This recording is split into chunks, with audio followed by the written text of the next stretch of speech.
Druid for me has been the most fun and one of the most powerful classes in Season 10. There are so many cool builds that absolutely annihilate even the highest tiers of the pit. And today I wanted to bring you my favourite Druid build in Season 10 that lets you speed farm even pit level 100 with ease, RavenSpam. It's incredible for destroying pinnacle bosses and the infernal hordes on top. It has absolutely no issues with any content, and the best thing about this build is that it requires no mythic uniques whatsoever, and I'll even include a build variation in the planner that requires no chaos uniques either. So you can be up and running with this build as you're beginning to gear it up. I'll place a link to the build planner down in the comments below. So how does this build work? We're able to spam our Raven's ability infinitely thanks to a few things this season. We have the unique chaos perk Savagery, which makes all of our companion skills into core skills. And then we combine this with the Mjolnir ring, which allows us to have infinite spirit whilst we have Cataclysm up. So if our Cataclysm lasts long enough and our cooldown to recast Cataclysm is short enough, then we can keep it up infinitely, and thus we can spam Ravens infinitely.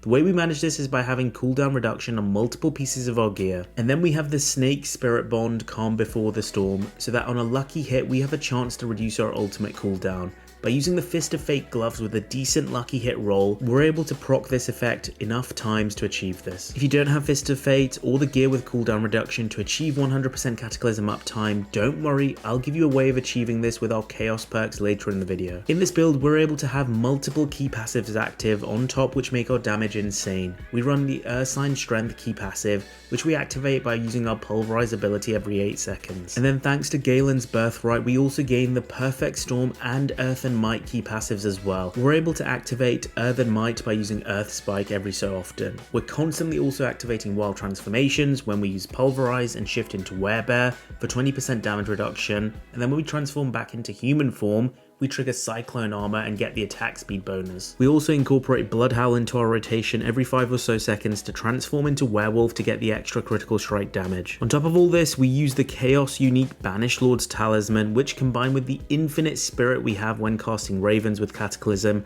and our Zan rune means we trigger this often and do huge overpower hits for trillions of damage. So our gameplay loop becomes pretty simple. Use Cataclysm, hold down the button for Ravens whilst running around, and then incorporate Pulverize, Bloodhowl, and Earthen Spike every 4 to 5 seconds to trigger all the relevant key passives and chaos perks. Recast Cataclysm when it's off cooldown, and then rinse and repeat. That is it, and it's enough to destroy literally everything in the game. So now you understand how the build works, let's go over the skill tree. We put 1 point into Earth Spike, 1 into Enhanced Earth Spike, and then we put 1 point into Heart of the Wild and 3 into Wild Impulses. Then put 1 into Cyclone Armor so we can put 1 into Enhanced and Preserving Cyclone Armor. This is so when Cyclone Armor is triggered by Wild Transformations, we automatically gather in mobs because it will activate Preserving Cyclone Armor. Again, we do the same for Bloodhowl so we can get Preserving Bloodhowl activated for free attack speed when Wild Transformations is triggered. And we want Innate Debilitating Roar for more damage when we trigger Debilitating Roar with Wild Transformations as well. We also want to put 1 point into Ancestral Fortitude so we can put 2 points into Vigilance. Next, we want to put 5 points into Ravens, our main skill, and then 1 into Enhanced and 1 into Brutal Ravens. 3 into Clarity, 3 into Humanity, 3 into Nature's Reach, 3 into Feral Aptitude, and 3 into Call of the Wild. Then I put 1 point into Endless Tempest so we can put 1 into Bad Omen, and then 3 points into Electric Shock. Remember, this build has a ton of lucky hit chance, so we will be immobilizing enemies a ton to trigger this. If you're struggling to keep Cataclysm up 100% of the time, you can take a couple of points out of Vigilance and put them into Endless Tempest down here. Moving on, we also put 1 point into Neurotoxin, so we can put 3 points into Envenom for more damage. One of our Chaos perks is what triggers the poison damage for Envenom. We also put 3 points into Defiance, 3 into Natural Disaster, Catastrophe, and Quick Shift for more damage. And then we put 5 points into Cataclysm to reduce its cooldown, and 1 point into Prime Cataclysm for more duration. Our key passive skill is Ursine Strength. Moving on to gear, I will place a non-chaos unique version of the build into the planner so when you're still gearing your way up to Torment 4, you'll be able to use the build. So for my helmet, I have Gathlin's Birthright, which gives us 2 more key passives when we crit with our Raven's ability. We want the greater affix on willpower percentage, and we also ideally want our Masterworks to hit willpower percentage. For our chest piece, we're using the Kilt of Blackwing. This is the Chaos unique version. The regular version is a leg piece, but ideally you want a Chaos unique version in your chest piece, gloves, or boots. This massively increases your Raven's damage. Here ideally you want the Greater Affix and Masterworks to both be on Raven's skill ranks. My gloves, I have the regular Fists of Fate gloves. here you want as high a roll as possible on the unique affix, 300% if you're using the regular version. In actuality, what you really want is a Fists of Fate Chaos unique, because they always drop with a 360% roll, which is a huge increase in damage. Here you want 2 stats to be highly rolled. You want the lucky hit chance to be high, around 40 to 50% at base before Masterworks. A low lucky hit chance, Fists of Fate is bad for the build. After around 60% lucky hit chance, it does become a bit surplus for the build. You do get your Cataclysm back pretty quick, so I don't recommend going all out for GA and Masterworks to be on lucky hit. You also want a high attack speed, which is where ideally you want the greater affix and Masterworks to hit, because that will increase your Raven's DPS by a lot and not have diminishing returns like lucky hit chance. In a perfect build, you will eventually want your chest piece to be the slot to not have the Chaos unique, so you can run Shroud of False Death, but otherwise here in my setup I have legs with the Spirit Bond aspect, so you take less damage. Here you want greater affix on willpower, then you want maximum life and armor, temper for total armor and Raven's active size, and again you want those Masterworks to hit willpower. For my boots, I have the Banished Lord's Talisman. Here we want our greater affix to be on core skills and our Masterworks to also hit core skills, because remember, thanks to Savagery, our Ravens is a core skill. For your amulet, you want a legendary amulet. Here you want percentage willpower, ranks to Calls of the Wild, and then either ranks to Envenom or movement speed. Temper for Cataclysm cooldown reduction and Raven's active size. Ideally you want your Masterwork to hit ranks to Calls of the Wild. For your rings, you first have the unique ring Mjolnir ring. Aim for your greater affix to be on willpower and your Masterworks to also hit willpower. Our second ring is a legendary ring with the aspect of retaliation, whereby our core skills will do more damage based on your fortify. Here you want attack speed, maximum life, and then traditionally you do want willpower. I did go for resistance to all elements instead to hit the resistance cap, but it's not necessary.